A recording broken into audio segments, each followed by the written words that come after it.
In 1964, a woman named Kitty Genovese was murdered outside her apartment in New York City.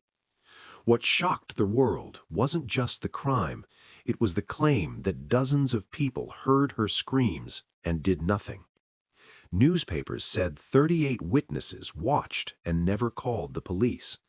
The story became a symbol of human indifference. But years later, investigators uncovered something disturbing. Much of what we were told wasn't true.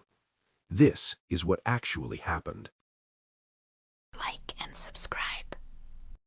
At the time, America was already grappling with questions about urban life, anonymity, and moral responsibility. Cities were growing larger. People were living closer together, yet often felt more disconnected than ever before. The story of Kitty Genovese seemed to confirm a growing fear that in modern society, people no longer looked out for one another. Psychologists began referencing the case when studying human behavior.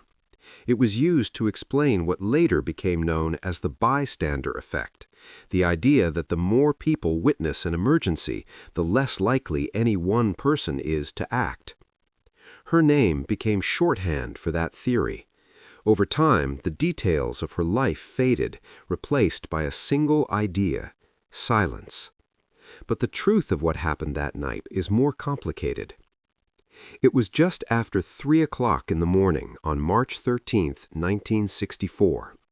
Kitty Genovese had finished her shift as a bar manager. She was tired, but it was a routine drive home.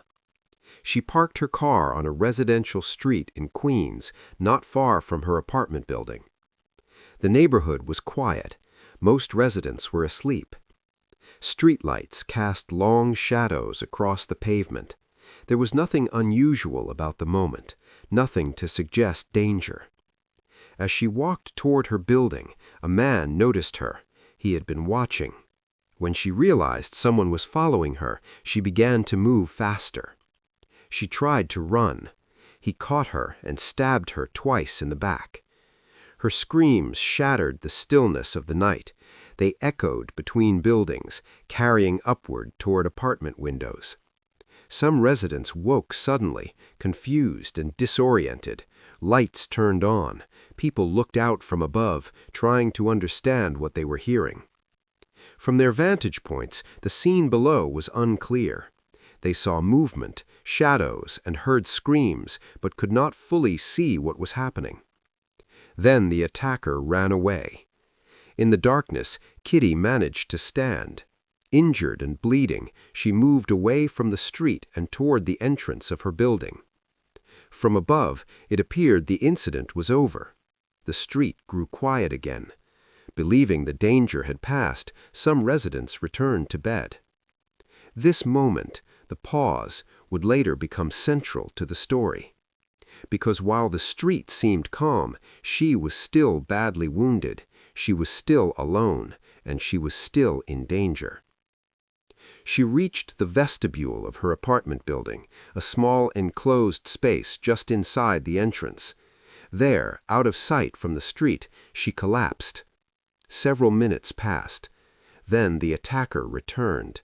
Finding her still alive, he assaulted her and stabbed her again. The final attack took place inside the building's vestibule, hidden from view. At least one person inside the building witnessed part of what happened. He did not intervene. He did not call out. He did nothing to stop it. When the attacker left for the second time, Kitty Genovese was dead. 6 days later, police arrested Winston Moseley.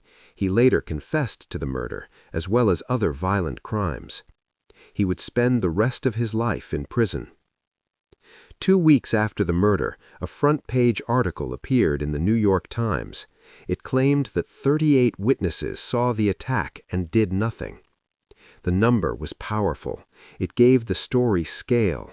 It turned a single crime into a moral indictment of an entire city. The reaction was immediate and intense. The case was discussed in churches, classrooms, and dinner tables. It became a warning about what happens when people fail to act. But years later, journalists and researchers began re-examining the details. They found that the number 38 did not mean what people thought it meant. Many of those counted had only heard noises. Others saw brief moments without understanding what they were witnessing. Some thought it was a domestic argument. Others assumed someone else would handle it. Only a small number truly grasped that a violent crime was unfolding. One neighbor did attempt to help. He called the police and reported a woman staggering in the street. But at the time, emergency calls were routed through operators. There was no centralized emergency number. The call went unanswered. This revealed a deeper problem. The failure was not only about human behavior, it was about systems that made help difficult to reach, about confusion, delay, and lack of clarity in moments that required speed. Public outrage over the case helped push reform. In the years that followed, the 911 emergency system was developed and implemented across the United States. The tragedy helped change how people could ask for help and how quickly help could arrive. For decades, Kitty Genovese's name was used to illustrate apathy, but modern analysis tells a more nuanced story. Her case shows how easily incomplete information can harden into myth, how narratives, once repeated, can overshadow reality. What happened to her was real. What people believed happened afterward was only partly true. But her death did not end in silence. The 911 emergency system was created so that confusion, delay, and unanswered calls would never cost lives the same way again. Her tragedy reshaped how people could ask for help and how quickly help could arrive. That is the real legacy of Kitty Genovese.